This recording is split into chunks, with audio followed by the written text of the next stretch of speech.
Next, fourth problem. So determinant of b square minus ab, b minus c, bc minus ac, ab minus a square, a minus b, b square minus ab, bc minus ac, c minus a, ab minus a square. Determinant value మనం find out చేసుకోవాలి. So ఇక్కడ first దాంట్లో మనం b common తీసుకోవచ్చు. b common వచ్చేస్తే మనకి ఇంకా remaining ఇంకొక b మైనస్ a. ఇక్కడ కూడా a కామన్ వస్తుంది. a కామన్ వస్తే మళ్ళీ b మైనస్ a. ఇక్కడ c కామన్ వస్తుంది. c కామన్ వస్తే b minus a. Okay. So second column యాస్టీస్ b minus c, a minus b, c minus a. So third కాలంలో మళ్ళీ మనం ఫస్ట్ టర్మ్లో c కామన్ తీస్తే b మైనస్ a, సెకండ్ టర్మ్లో b కామన్ తీస్తే b మైనస్ a, థర్డ్ టర్మ్లో a common తీస్తే b minus a. Okay. So first కాలంలో ఒక b మైనస్ a కామన్ వస్తుంది.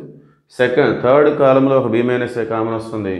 So b minus a into b minus a, b minus a whole square.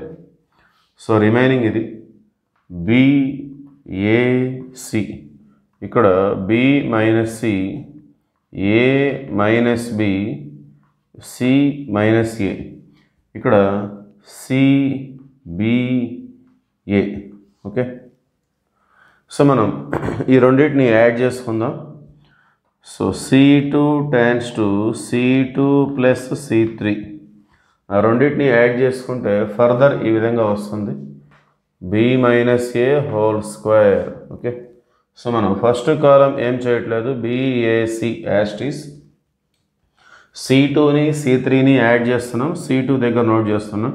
ఈ minus సికి plus C cancel, minus బికి plus B cancel, minus ఏకి plus A cancel. So remaining అనేది BAC. c3 అంటే CBA.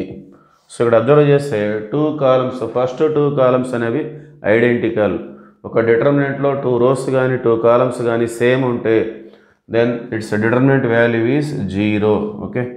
Here C1 is identically equal to C2. Okay. అందువల్ల 2 rows కానీ 2 columns కానీ same ఉంటే determinant value 0. Therefore, option 3 is the right answer.